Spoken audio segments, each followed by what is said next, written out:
पाठ 2 वर्ण विचार फोनोलॉजी। मौखिक भाषा में विचारों को अभिव्यक्त करने के लिए ध्वनियों का प्रयोग किया जाता है। जब इन्हीं ध्वनियों को लेखन चिन्हों द्वारा व्यक्त किया जाता है तो ये वर्ण कहलाते हैं। वर्ण मुख से बोली जाने वाली ध्वनियों के प्रतिनिधि हैं, क्योंकि इनके माध्यम से लिखित रूप में हमें उन्हीं भावों का बोध होता है जो मौखिक भाषा में बोलने से। रचना की दृष्टि से यह भाषा की सबसे छोटी इकाई है। वर्ण का लिखित रूप अक्षर कहलाता है। अक्षर के और टुकड़े नहीं किए जा सकते।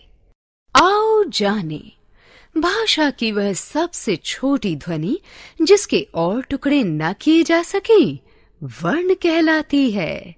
जैसे अ, क, च, ट आदि वर्ण के टुकड़े नहीं किए जा सकते, लेकिन इन्हें जोड़कर शब्द बनाए जा सकते हैं। जैसे आ जमा म जमा अ बराबर आम। वर्णमाला किसी भी भाषा में प्रयुक्त होने वाले वर्णों के क्रमबद्ध समूह को वर्णमाला कहते हैं। हिंदी वर्णमाला में कुल 52 वर्ण हैं। हिंदी वर्णमाला स्वर अ आ इ ई उ ऊ री ए आई ओ औ बराबर 11 स्वर। औ आगत ध्वनि अनुस्वार अंग विसर्ग अह बराबर 2। व्यंजन क ख ग घ ड़ च छ ज झ इय ट ठ ड ढ ण त थ द ध न प फ ब भ म य र ल व श श स ह ड़ अढ़ बराबर 2। 33 जमा 2 बराबर 35। संयुक्त व्यंजन क्ष त्र ज्ञ श्र बराबर 4। क्ष बराबर क जमा श, त्र बराबर त जमा र, ज्ञ बराबर ज जमा इय, श्र बराबर श जमा र। हिंदी वर्णमाला 11 जमा 2 जमा 33 जमा 2 जमा 4 बराबर 52 वर्ण। विशेष सभी व्यंजनों में अस्वर होता है। यदि व्यंजन को स्वर रहित रूप में लिखना है तो उसके नीचे हल चिन्ह तिरछी रेखा खींची जाती है, जैसे ग प म आदि। विदेशी प्रभाव से ज फ तथा औ ध्वनियां हिंदी में प्रयुक्त हो रही हैं। औ ध्वनि आ तथा ओ के बीच की ध्वनि है। अंग्रेजी भाषा के शब्दों का शुद्ध उच्चारण करने के लिए इसका प्रयोग किया जाता है, जैसे डॉक्टर, कॉलेज आदि। केंद्रीय हिंदी निदेशालय द्वारा इसे स्वरों में सम्मिलित करने की सिफारिश करना इसके महत्ता को ही उजागर करता है। हिंदी वर्णमाला का विभाजन। हिंदी वर्णमाला को 3 भागों में बांटा गया है। स्वर, व्यंजन, अयोगवाह। स्वर जिन वर्णों का उच्चारण दूसरे अक्षरों की सहायता के बिना होता है उन्हें स्वर कहते हैं। इनके उच्चारण के समय मुख से निकलने वाली वायु बिना किसी रुकावट के सीधे बाहर निकलती है।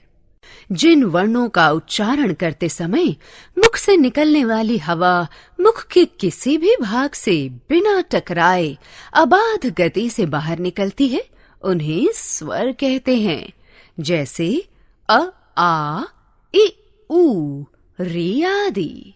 विशेष स्वरों का उच्चारण अन्य ध्वनियों की मदद के बिना स्वतंत्र रूप से होता है।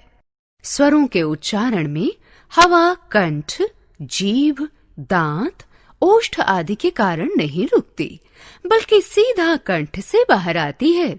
हिंदी में स्वरों की संख्या 11 है, जैसे अ आ, इ ई, उ ऊ, री, ए ऐ, ओ औ। विशेष, अब औ ध्वनि भी अंग्रेजी भाषा के प्रभाववश स्वरों में गिनी जाने लगी है। इसका लिपि चिन्ह औ है। स्वर भेद। स्वरों के 3 भेद हैं: ह्रस्व स्वर, दीर्घ स्वर, प्लुत स्वर। ह्रस्व स्वर जिन स्वरों के उच्चारण में कम से कम समय अर्थात 1 मात्रा का समय लगता है, उन्हें ह्रस्व स्वर कहते हैं। इन्हें मूल स्वर भी कहा जाता है, क्योंकि इनकी उत्पत्ति अन्य स्वरों के बिना होती है। इनकी संख्या 4 है: अ, इ, ओ, री। दीर्घ स्वर जिन स्वरों के उच्चारण में ह्रस्व स्वरों से दुगना समय अर्थात द्वि मात्रा काल लगता है, उन्हें दीर्घ स्वर कहते हैं। इनकी संख्या 7 है: आ, ई, उ, ए, ऐ, ओ, औ।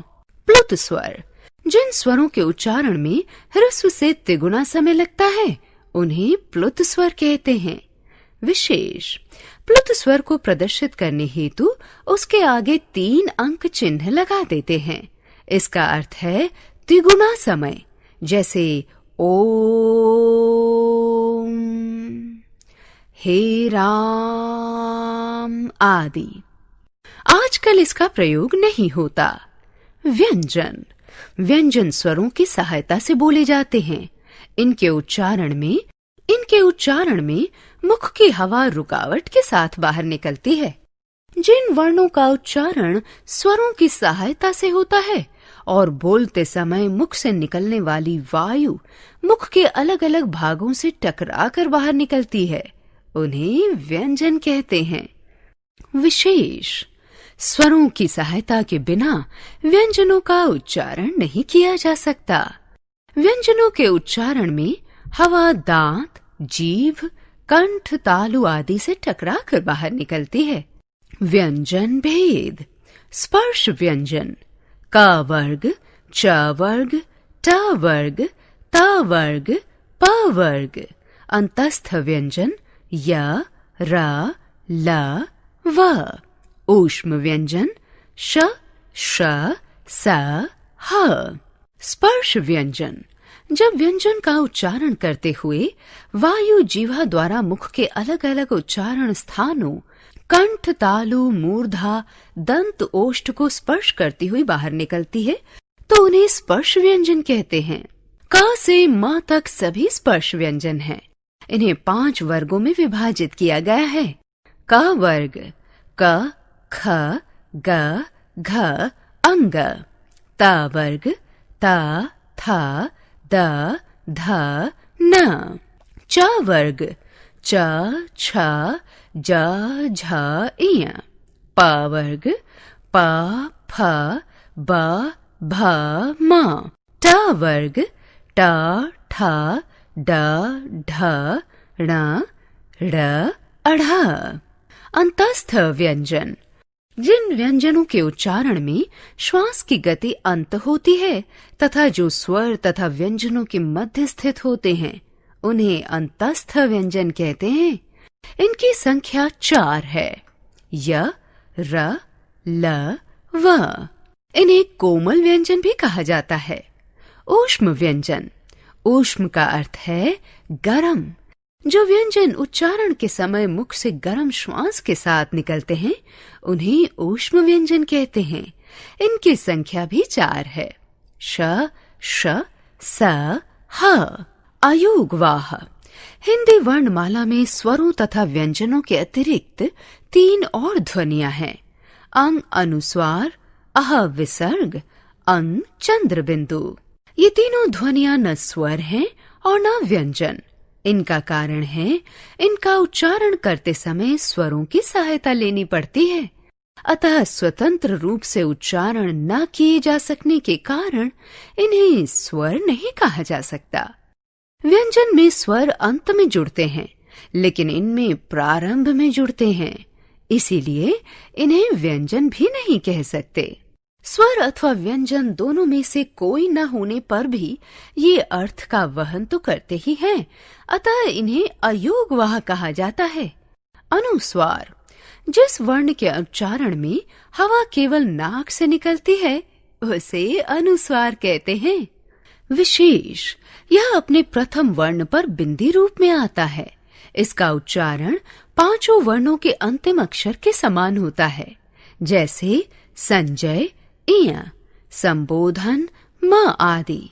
अनुनासिक, जिन वर्णों के उच्चारण के समय हवा नाक और मुख दोनों से निकलती है वे अनुनासिक कहलाते